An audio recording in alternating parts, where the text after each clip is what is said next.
I like philosophy. Stoic philosophy, Socrates, Seneca, a little bit of Cato, and Epictetus, and modern philosophers like Nietzsche, Kierkegaard, Kant. The reason I like philosophy is because it's thinking about thinking.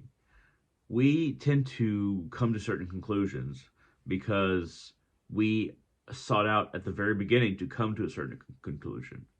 It wasn't because we followed a path of reasoning that made sense ultimately. It's more that we wanted to come to certain conclusions. That's why many different religions choose various modes of reasoning. Personal reasoning for a particular religion, not necessarily reasoning that comes from a philosopher or a different religion or spiritual path. Um, a lot of religions they beg the question so that they themselves can answer it, and that is a lazy way of correct thinking because it's really an uninventive way.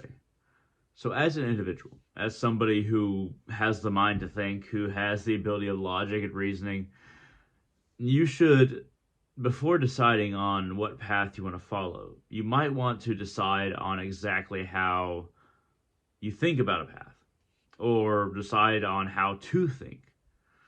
Um, I think that what I learned recently was that one should figure out what one knows, what one thing one knows. If it's only one thing, that's fine, but you have to start from there. What I decided was that I know that I'm thinking. Let's say that I don't know I'm alive. Maybe I'm dead. I don't know. But I do know that I'm thinking. Maybe I'm a robot, but I am thinking. And then I can expand out from there. And as an individual who loves spirituality, philosophy, and religion, well, not all religious forms, but many religious forms, I will say how we reach conclusions is just as significant as following the path. So the way to pure faith, even blind faith, even faith in general, should go through a process of reasoning towards that faith. Not necessarily that you need scientific proof, but you need an understanding of your own values and what the nature of yourself is in order to get to a particular practice or religion. You don't necessarily have to prove it scientifically, but you should probably prove it mentally, as far as if it vibrates with you, if that makes sense for you, if you are drawn to a particular path. Once you decide if you're drawn to a particular path, then you can follow it. But it is the thinking that leads to that allows oneself to understand if they're going to be happy along a certain route. It's I love philosophy because the nitty gritty of human thought is where we usually are. You know, we think about God, we think about God exists, doesn't exist, we think about, oh, there's these great people in the world, and these are the things that they did. Julius Caesar, you know, he conquered the Italian peninsula, he conquered Hispania, he conquered, you know, the Celtic world, even Britain in a way for a little bit. And he was going to protrude into Parthia before he was killed by senators, other senators in Rome. Um, but the driving principle of someone like that, even somebody who has done very big things like that, is that he understood himself in a certain way. He believed that his daemon, his spirit, and the magnitude of it was so vast that he had to live up to it. Julius Caesar looked back on Alexander as his role model, and Alexander looked upon Achilles as his role model. So Julius Caesar looking at Alexander the Great as his role model.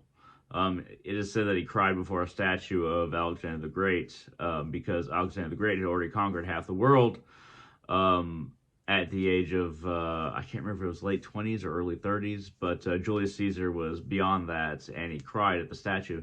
But when you cry at a statue because you have not conquered as much as somebody else, are you trying to understand yourself or are you trying to conquer the world? So the philosopher will understand that to conquer one's own self, one's own identity, one's emotions, to completely understand who one is, and to be able to deploy oneself, because our only campaign that we have a right to enact is within oneself. The only territory that we have a right to own is in with oneself. So if we can only conquer ourselves and deploy ourselves, does it make sense for an emperor, even for a general, to conquer a space on the external land of the world? Is that someone who values themselves as a being, or values what they own? This comes back to the Bhagavad Gita. Do you love God or what God has? Do you love Krishna or what Krishna has? And philosophy is very much about trying to determine exactly how one thinks and expanding beyond that. So if I decide that the one thing that I can be certain of, that I know, is that I'm thinking, how do I delineate or expand beyond that? Okay, what is thinking? What fuels thinking? How do I understand what thinking is based on my language? All these little factors can go into exactly how you diagnose a situation, how you diagnose what you know.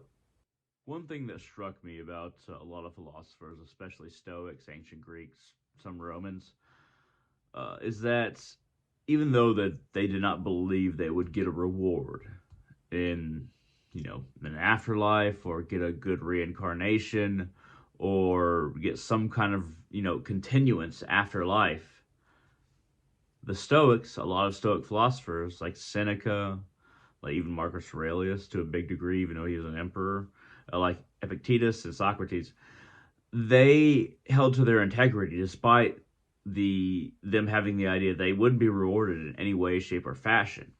That their ethics were so complete, their integrity was so complete, that they not only did they not think that they would not get anything, they thought that they would not continue after death, but they chose integrity regardless.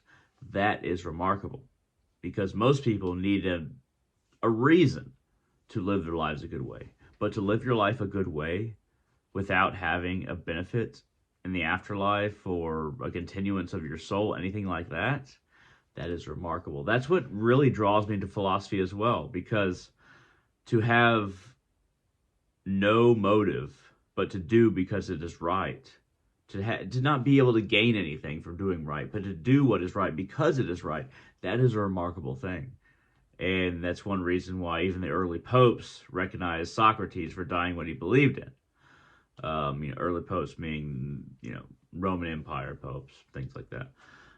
It's such a strange thing, because most people need the benefits. But if you don't have the benefits, if you just believe a certain thing and then you enact that, or you act on that, or you become that, that is remarkable, because you're not expecting anything. You have become your idea. You have become what you truly believe. No matter how you come upon that belief, you have become it once you reach that state of willing to die for it, despite no reward. So, something that you can become, let's an example of an idea you can become.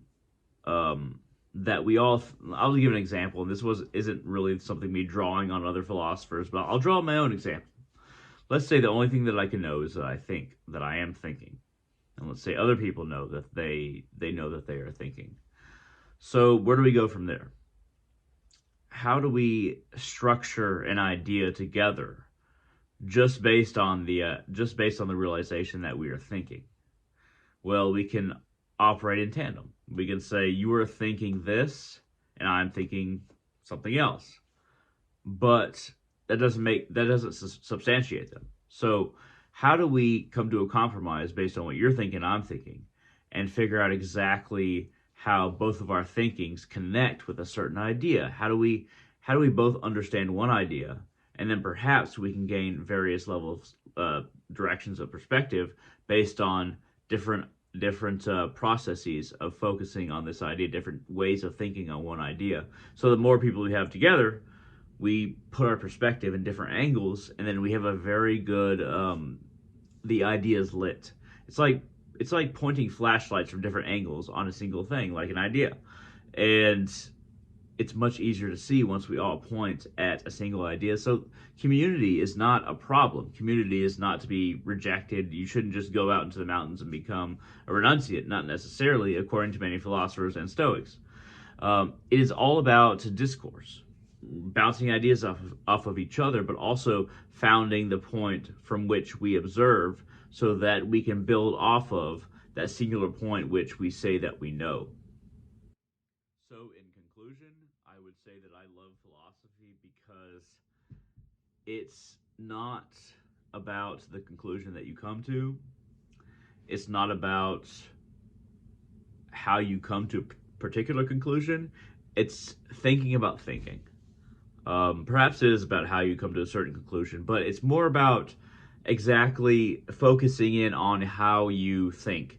Before you reach any conclusion, before you even get to how you become, how you conclude something, it's why do I think the way that I think?